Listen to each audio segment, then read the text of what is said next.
Hello. You're fierce welcome. Michael Harding podcast. And I've something special today. I'm going to read a little bit out of my new book. The new book arrived on my desk in PDF form. Final proof. All done. It's called All the Things Left Unsaid. And it's dedicated to, for all the old friends whose lives enriched me so wonderfully, and for all their loved ones who endure the loss. Their names remain in the heart. And it's a book about various people that have mattered to me over the years, as friends, as people I loved. And it starts out, page 1, it says, "The first text I sent was like a warning when I reread it. I fell on the beach today." Then I fell a second time 2 days later.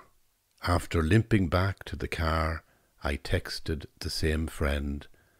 "Alone on the beach and another fall. Bad omens." But I didn't press the send button. There are parts of me I never like to share in written words. I suppose that's what makes me a writer. And then the next section is June 21. 1 year and 2 operations later, I had been in Beaumont Hospital twice in the space of 6 months for operations on the spine that might have left me in a wheelchair, or incontinent, or just dead. And having been restored to health by the hands of so many gifted doctors and nurses, I felt a kind of inundation of light. I could only describe it as an intimate experience, an encounter. I don't want to say religious experience because that might put you off. It was a transformation not of my own making. I can't adequately relate how terrified I was in hospital. Terrified of scalpels and knives, and ink marks on my eyebrow, and marks all along my spine, and tight surgical socks, and hospital gowns that tied up at the back. I didn't like one bit of it, though I pretended I was not bothered. I hid under the blankets. I sheltered beneath the soft voices in my earphones. I counted every day like a decade until I was free. One day a friend phoned. I saw his name on the screen and decided not to answer. Then he called again. This time I picked up. "How are you?" "I'm fine," says I. "How are you?" He went on to talk about the immediate reason for his call. Someone we both knew when we were students had died. I expressed sadness and then went on to talk about the old days, politics, various television programs, and an amount of books that either one or both of us had recently read. We were almost at the end of the chat when he turned again to me and said, "But how are you?" I said, "Actually, I'm great, but I couldn't talk just now and that I might call him back in a week or 2. He hung up, and I wondered what had just happened. He was a friend. I was in hospital, yet I never told him. I was feeling dejected, anxious, and perhaps slightly depressed. I never told him anything.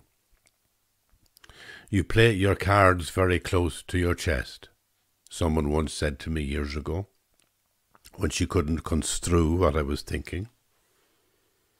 I had not written to my old friend for years, never texted or phoned.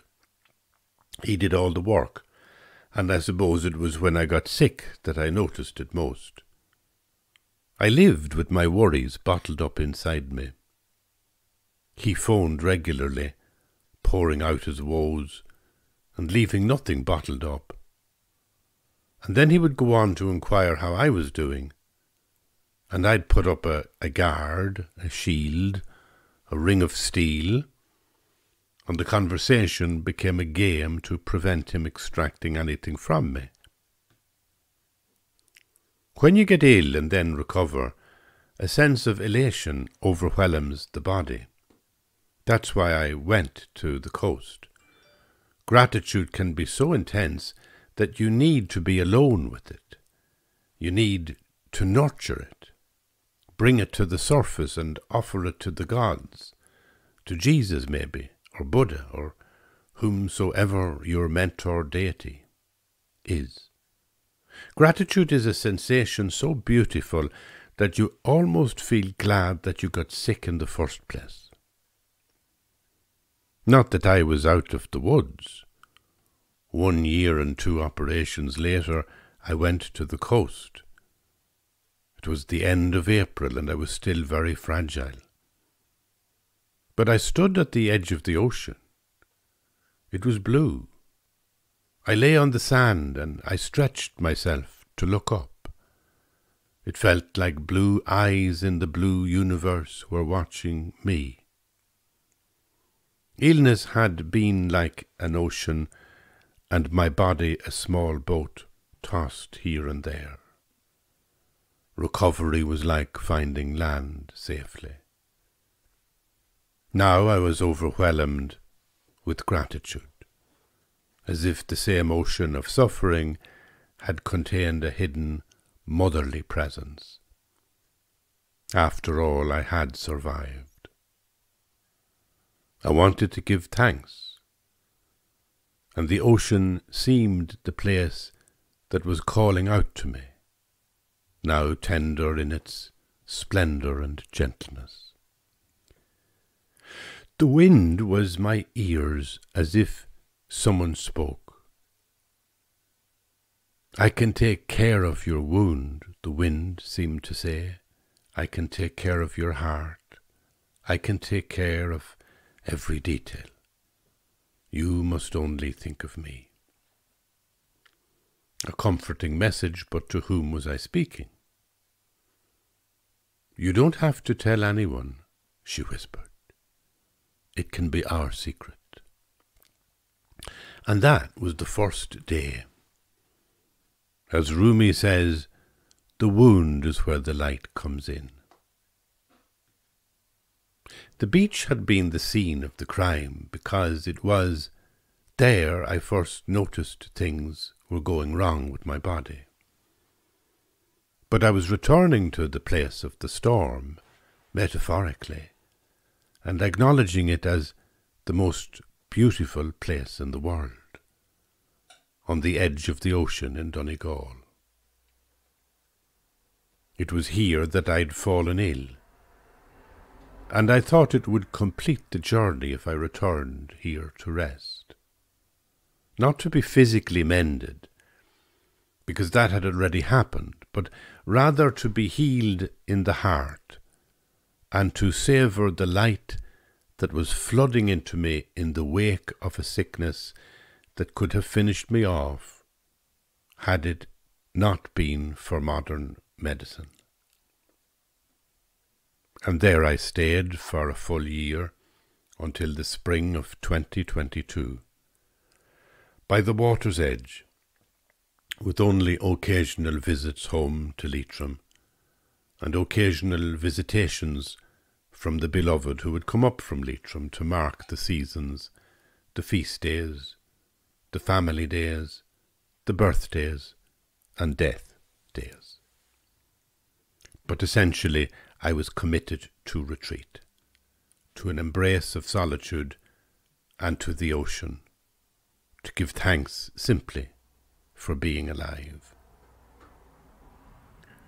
Watching the light every day dance on the waves, and the waves fall like thunder on the shoreline and on the rocks along the broken islands around the beach. At night the wind bringing the sea to me in roars that tore the darkness asunder from one Good Friday to the next. I was released from hospital on Good Friday of 2021 and arrived at the shoreline at the end of April. It was the beginning of the most wonderful retreat I have ever embarked on. The beginning of what in Islam they call the longest spiritual journey a human being can ever make.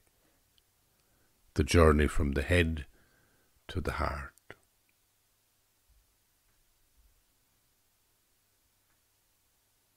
I look back now at the old me, the person I was before August 2022, before the operations, before I wrote the letters.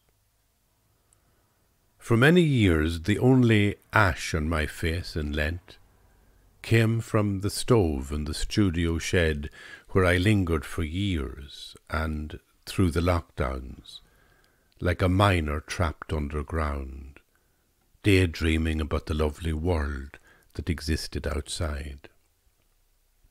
I wrote about it, and I felt my way into the world with words and sentences and books. But I lived alone, because I lived without God, and I endured modernity with great melancholy because I lived only with the memory of God. Over the years I had privatized my religious practice, and eventually my only refuge was my father's bookcase in the corner of the studio, its shelves decked with bells and candles and holy icons. It was a tiny museum of deities, Buddhist and Christian icons, and various artifacts and religious objects gathered over the years. I touched each object with nostalgia.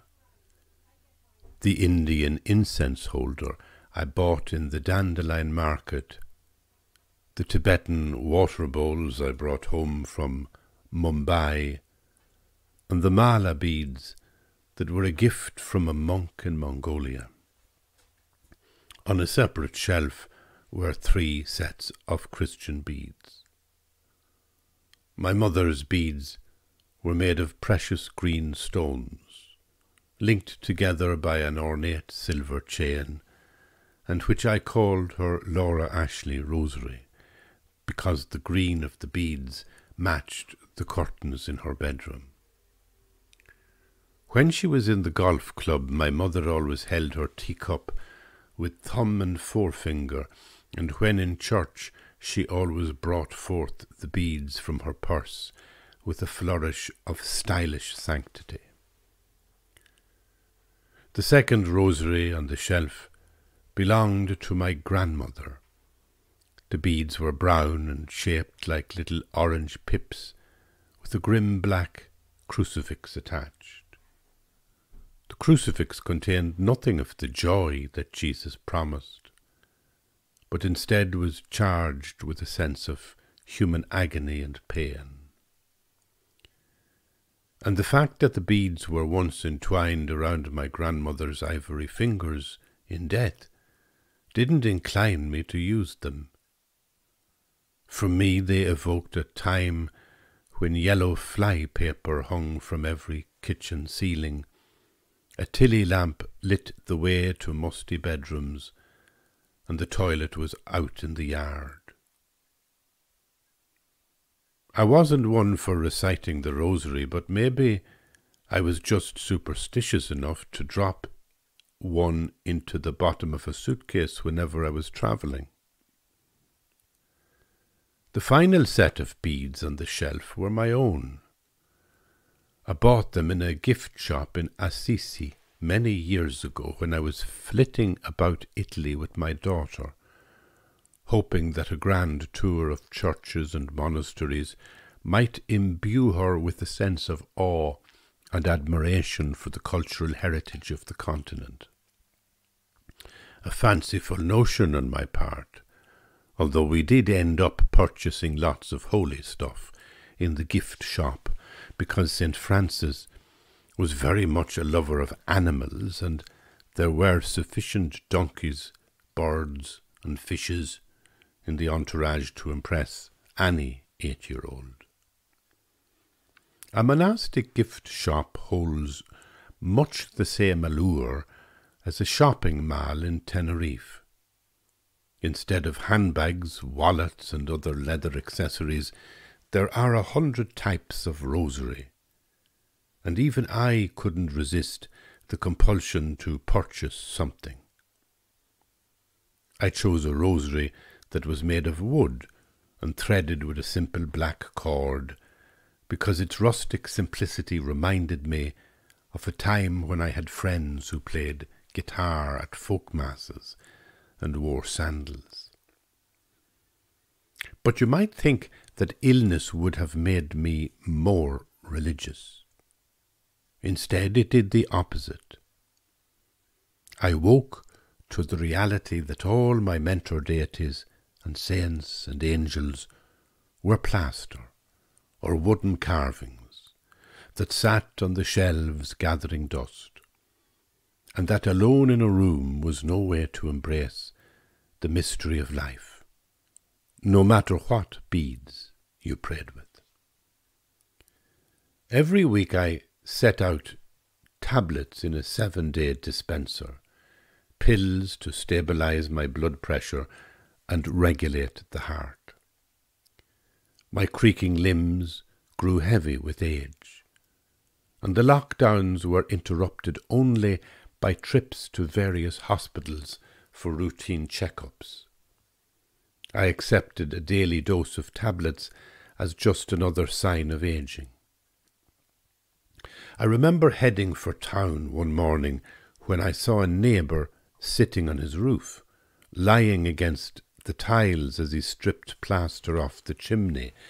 I was alarmed at his dexterity and daring, because he was as old as myself. I opened the car door and observed that it was a fine day. "The chimney is leaking," he said. "The mother sits in the kitchen watching the damp come down the walls, so I have to do everything. Don't let the old man in, as they say."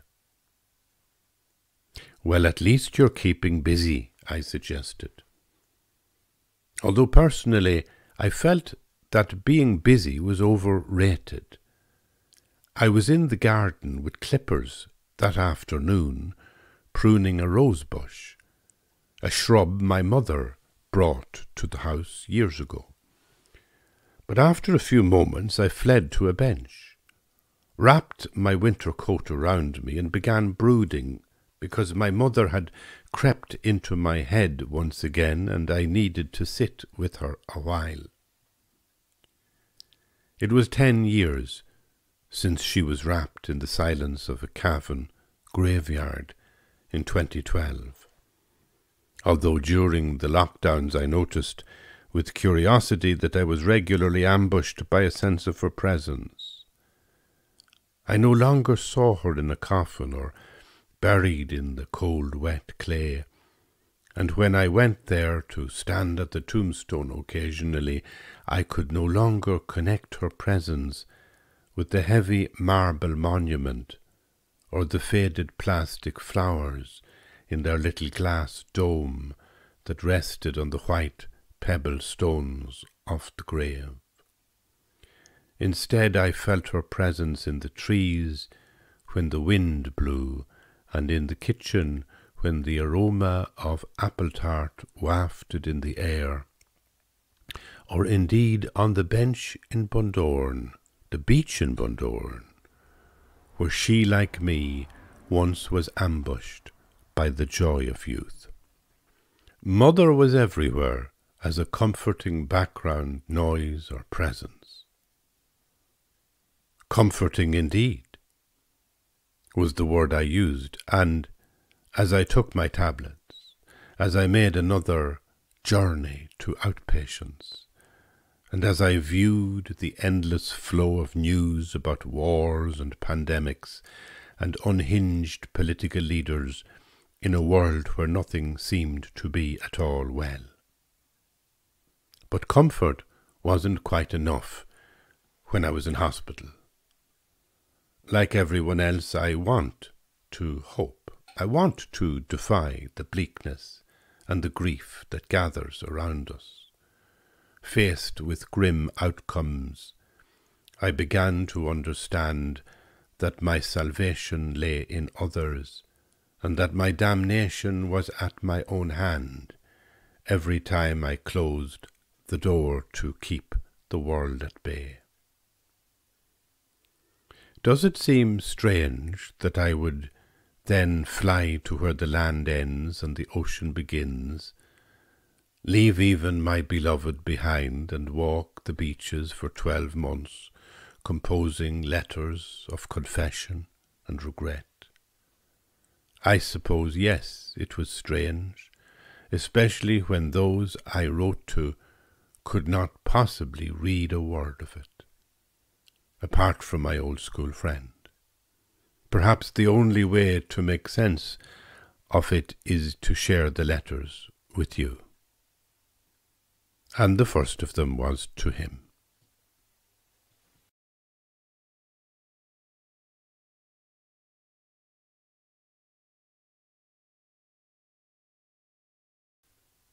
And so there follows a letter to an old school friend. Thanks for the text. To be honest, I'm completely fucked. And thanks for the phone calls. You're a great communicator. You're kind of unrelenting sometimes, the way you keep in touch. But it's only now that I appreciate it. I always feel bad when I get a message from you and don't respond.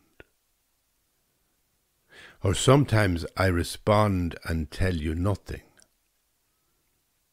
I know sometimes I've been on the phone with you for an hour, listening to your woes, and told you nothing, which people might think is kindly, but it's also sly. It's a way of hiding. Whereas you have been so loyal over the years, constantly keeping in touch through emails and phone calls, and texting me every chapter of your life story and all your sorrows and joys. You wanted to know where I have been. Well, I was in hospital at the beginning of 2021. I had an operation to embolize a fistula in the spine. Don't bother looking it up. It was just a leaking pipe that needed to be plugged. They did the job, but it opened up again, and then they had to do open surgery on the spine to get at it manually. I think it's fixed now, and I'm in Donegal on my own, crying like a sore cat. I hope you're okay. I heard your friend died. But at our age, we're only biding our time until the next catastrophe. I moved about the year nervous of COVID and in pain, unable to walk much or even bend to pick up clothes off the floor. It was March when I returned to Beaumont for the open surgery on an artery in my spine, which they tell me was successful, and afterwards it was all rest and time to heal, which is why I came here to the ocean. I like the long days of solitude, just me and the waves. When it's all around me, the sea becomes a form of company. Sometimes I think I might create a comedy show from all my failures. A detached retina, a heart attack, colitis, depression. But the last little mischief, this arteriovenal fistula, sending the blood in the wrong direction around my body, It nearly finished me off. If it weren't for the team in Beaumont, I'd be dead, or sitting in a wheelchair waiting for my legs to go numb and my guts to die even when I'm alive. So you can guess that I'm actually feeling good, grateful. And I suppose illness is a rite of passage. I've begun to see more clearly that something waits for me, for you, for all of us, at the end of the corridor. It might be a room with a trolley, or a quiet nursing home, a day room, and that's if we're lucky to have time before the end. The spinal operation for me was a threshold into fragility, and I welcomed it. No, not because I'm heroic, but it seemed like common sense. There was only one alternative, and that was to rage against it, and raging against it would be folly on two levels. Firstly, there are so many others suffering, so much more than me, that in context my difficulties are trivial. And secondly, I believed that rage would have only made me more uncomfortable. I don't practice religion. I brood on it. I'm not on any moral high ground philosophically, but from time to time I do recognize that religion can be useful in the way that psychotherapy is useful. So maybe this illness is the best thing that ever happened to me. It awakened in me a childhood fragility, and when I walk along the beach, I experience a strange sense of belonging. It's like joy in the air. I feel loved now more deeply than ever. I couldn't believe I wrote that last sentence, because that's where the first letter ends. And in a sense, that's, for me, the key in the book. So maybe this illness is the best thing that ever happened. It awakened in me a childhood fragility. And when I walk along the beach, I experience a strange sense of belonging. It's like joy in the air. I feel love more deeply than ever now. I think that's the story for me. You know, we are here. We try to be independent. We try to be invulnerable. We put a ring of steel around us. But eventually it doesn't work. Illness and age wear us down, and we become fragile.